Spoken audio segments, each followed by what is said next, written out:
Hi dears, welcome back to my channel. അപ്പോൾ ഇന്ന് വീണ്ടും നല്ലൊരു അടിപൊളി 4 മണി പലഹാരമായിട്ടാണ് വന്നിട്ടുള്ളത്. വളരെ ഈസി ആയിട്ട് തയ്യാറാക്കി എടുക്കാൻ പറ്റിയ നല്ല അടിപൊളി ടേസ്റ്റുള്ള ഒരു പലഹാരമാണ് കേട്ടോ അത്. നമ്മൾ കഴിച്ചിട്ടുണ്ടെങ്കിൽ വീണ്ടും വീണ്ടും ഇങ്ങനെ കഴിച്ചുകൊണ്ടിരിക്കാനായിട്ട് തോന്നും. കുട്ടികൾക്കൊക്കെ നന്നായിട്ട് ഇഷ്ടപ്പെടും. വളരെ എളുപ്പത്തിൽ വെറും 5-10 മിനിറ്റോടെ നമുക്ക് തയ്യാറാക്കി എടുക്കാനും പറ്റും. അപ്പോൾ നമുക്ക് ഇതെങ്ങനെയാണ് തയ്യാറാക്കുന്നതെന്ന് കണ്ടു നോക്കാം. അപ്പോൾ അതിന് വേണ്ടിയിട്ട് ഞാനിവിടെ ഒരു ബൗൾ എടുത്ത് വെച്ചിട്ടുണ്ട്. ഇനി അതിലേക്ക് ഒരു മുട്ട പൊട്ടിച്ച് ഒഴിച്ചു കൊടുക്കുന്നുണ്ട്. ഇനി നമുക്കിതിലേക്ക് ഒരല്പം പാൽ ചേർത്ത് കൊടുക്കാം. ഒരു 1-2 ടേബിൾ സ്പൂൺ ചേർത്ത് കൊടുത്താൽ മതി കേട്ടോ. അപ്പോൾ ഈ ഒരു പാലിന് പകരം നിങ്ങൾക്ക് വേണമെങ്കിൽ 2 മുട്ടയൊക്കെ എടുത്താലും മതി. ഇനി നമുക്കിതിലേക്ക് കുറച്ച് മല്ലിയില ചേർത്ത് കൊടുക്കണം. അപ്പോൾ ഞാനിവിടെ ഒരു പിടി മല്ലിയില ഇതുപോലെ ചെറുതായിട്ടൊന്ന് അരിഞ്ഞിട്ട് ഇതിലേക്ക് ഇട്ട് കൊടുത്തിട്ടുണ്ട്. ഇനി നമുക്കിതിലേക്ക് ഇഞ്ചി വെളുത്തുള്ളി പേസ്റ്റാണ് ചേർത്ത് കൊടുക്കേണ്ടത്. അപ്പോൾ അതിവിടെ ഒരു 1/2 ടീസ്പൂൺ ചേർത്ത് കൊടുത്തിട്ടുണ്ട്. ഇനി ഇതിലേക്ക് എരിവിന് ആവശ്യമായിട്ടുള്ള കുരുമുളക് പൊടി ചേർത്ത് കൊടുക്കാം. അപ്പോൾ ഞാനിവിടെ 1 ടീസ്പൂൺ കുരുമുളക് പൊടി ചേർത്ത് കൊടുത്തിട്ടുണ്ട്. ഇനി ആവശ്യത്തിനുള്ള ഉപ്പും കൂടെ ചേർത്ത് കൊടുത്തിട്ട് നന്നായിട്ടൊന്ന് മിക്സ് ചെയ്ത് എടുക്കാം.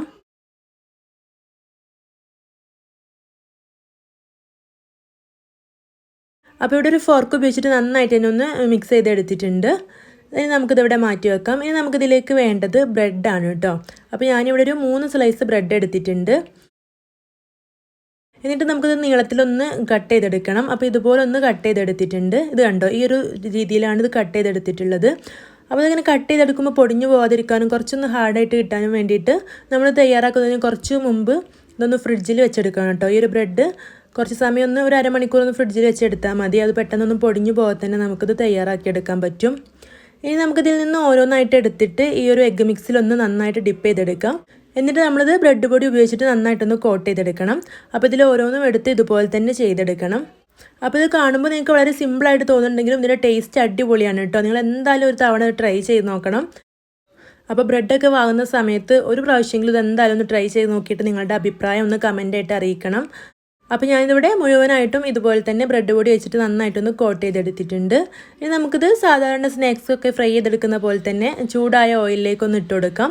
അപ്പോൾ ഇവിടെ ഓയിൽ നന്നായിട്ട് തന്നെ ചൂടായി വന്നിട്ടുണ്ട്. ഇതിലേക്ക് ഓരോന്നായിട്ട് ഇട്ട് കൊടുക്കുകയാണ്. അപ്പോൾ ഇതൊരു മീഡിയം ഫ്ലെയിമിൽ വെച്ചിട്ട് 2 വശവും നന്നായിട്ടൊന്ന് മൊരിപ്പിച്ചെടുക്കണം. അപ്പോൾ ഇത് നല്ല ക്രിസ്പി ആയിട്ട് കിട്ടും. അപ്പോൾ ഇത് എണ്ണയിലിട്ട് ഉടനെ തന്നെ തിരിച്ചിട്ട് കൊടുക്കരുത്. അപ്പോൾ നല്ല സോഫ്റ്റ് ആയിരിക്കും. അപ്പോൾ കുറച്ച് സമയം ഒന്ന് വെച്ചിട്ട് ഒരു ഭാഗം നന്നായിട്ടൊന്ന് മൊരിഞ്ഞ ശേഷം മാത്രം തിരിച്ചിട്ട് കൊടുക്കുക. അതല്ലെങ്കിൽ ബ്രെഡ് പൊട്ടി പോകാനൊക്കെ സാധ്യതയുണ്ട്. എന്നിട്ട് ഇതുപോലെ തിരിച്ചു മറിച്ചൊക്കെ ഇട്ടെടുത്തിട്ട് 2 വശവും നന്നായിട്ട് തന്നെ മൊരിപ്പിച്ചെടുക്കണം. അപ്പോൾ ഞാനിതിവിടെ എണ്ണയിൽ നിന്ന് കോരി മാറ്റുന്നുണ്ട്. ഇനി ബാക്കിയുള്ളതും ഇതുപോലെ തന്നെ ഫ്രൈ ചെയ്തെടുക്കാം. അപ്പോൾ നമ്മളിതിലേക്ക് ഇഞ്ചി വെളുത്തുള്ളി പേസ്റ്റും അതുപോലെ തന്നെ മല്ലിയിലൊക്കെ ചേർത്ത് കൊടുക്കുന്നതുകൊണ്ട് തന്നെ കഴിക്കാൻ നല്ല ടേസ്റ്റാണ്. ഇനിയിപ്പോൾ മല്ലിയില ഇല്ലെങ്കിലും നല്ല ടേസ്റ്റ് തന്നെയാണ് കേട്ടോ. നമ്മൾ വെളുത്തുള്ളി ഇഞ്ചിയൊക്കെ ചേർത്ത് കൊടുക്കുന്നതുകൊണ്ട് അതിൻ്റെ ഒരു ഫ്ലേവർ ഇതിൽ നല്ല ടേസ്റ്റ് ആയിട്ടുണ്ട്. അപ്പോൾ എല്ലാവരും തയ്യാറാക്കി നോക്കണം. ഈ ഒരു റെസിപ്പി നിങ്ങൾക്ക് ഇഷ്ടമായിട്ടുണ്ടെങ്കിൽ മറക്കാതെ ലൈക്ക് ചെയ്യണം. ചാനൽ സബ്സ്ക്രൈബ് ചെയ്യാതെ കാണുന്നവരുണ്ടെങ്കിൽ ഒന്ന് സബ്സ്ക്രൈബ് ചെയ്തിട്ട് സപ്പോർട്ട് ചെയ്യണം കേട്ടോ. അപ്പോൾ ഇനി അടുത്ത ഇതുപോലുള്ള ഈസി റെസിപ്പീസൊക്കെ ആയിട്ട് നമുക്ക് വീണ്ടും കാണാം. താങ്ക്